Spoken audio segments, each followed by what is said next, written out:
Assalamualaikum warahmatullahi wabarakatuh. Perkenalkan, nama saya Adit Prasetyo, saya dari kelas 11.1. Saya akan menjelaskan materi mengenai karya ilmiah untuk kelas 11. Untuk selengkapnya, kalian pahami tayangan dalam video ini ya.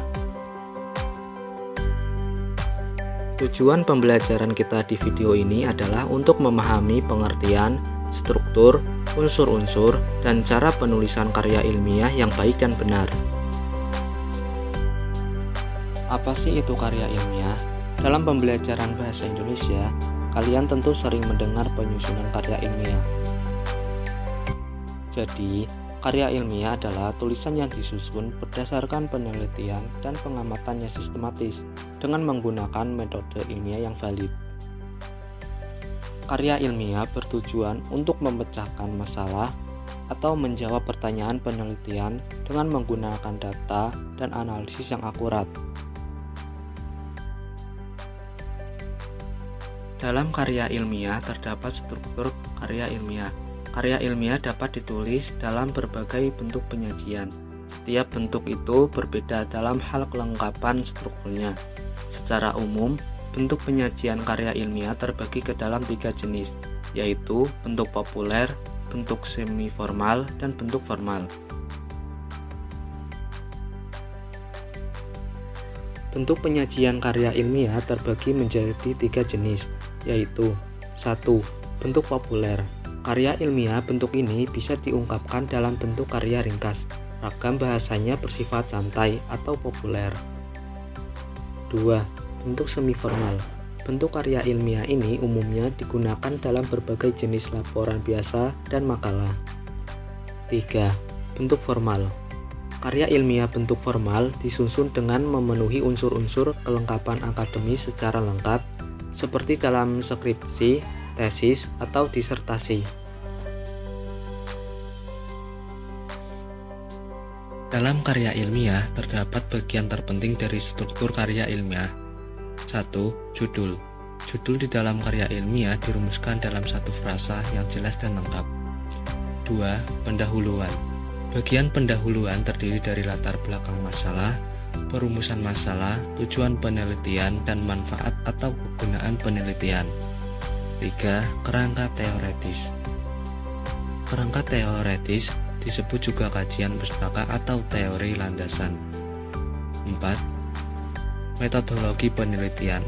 Metodologi penelitian yaitu prosedur atau tahap-tahap penelitian mulai dari persiapan penentuan sumber data, pengolahan sampai dengan pelapornya. 6. Simpulan. Kesimpulan berisi tentang ringkasan hasil penelitian dan saran untuk penelitian selanjutnya. 7. Daftar pustaka. Daftar pustaka memuat semua kepustakaan yang digunakan sebagai landasan dalam karya ilmiah yang terdapat dari sumber tertulis, baik itu yang berupa buku artikel, jurnal, dokumen resmi, maupun sumber-sumber lain dari internet.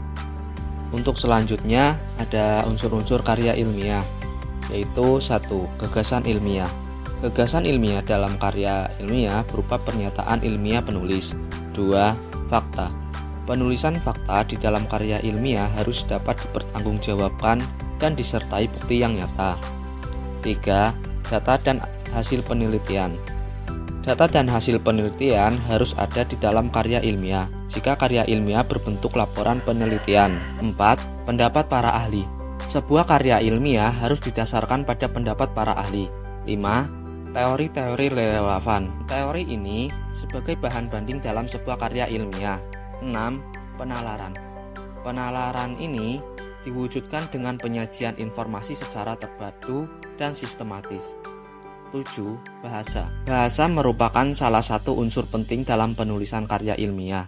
Penulisan karya ilmiah diperhatikan diksi dan penggunaan ejaan serta tanda baca secara cermat. 8.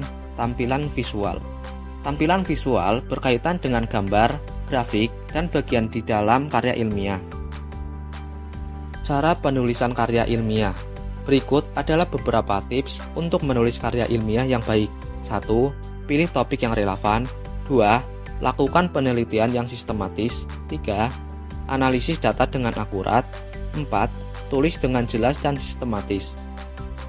Contoh karya ilmiah yang baik adalah penelitian tentang pengaruh polusi udara terhadap kesehatan manusia.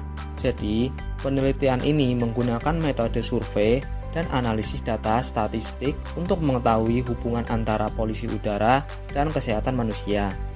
Itulah materi tentang karya ilmiah yang kita bahas. Semoga dengan memahami struktur dan cara penulisan karya ilmiah, kita dapat menyusun tulisan yang baik dan benar. Jangan lupa untuk selalu melakukan penelitian dan pengamatan yang sistematis dalam menyusun karya ilmiah. Terima kasih atas perhatiannya. Wassalamualaikum warahmatullahi wabarakatuh.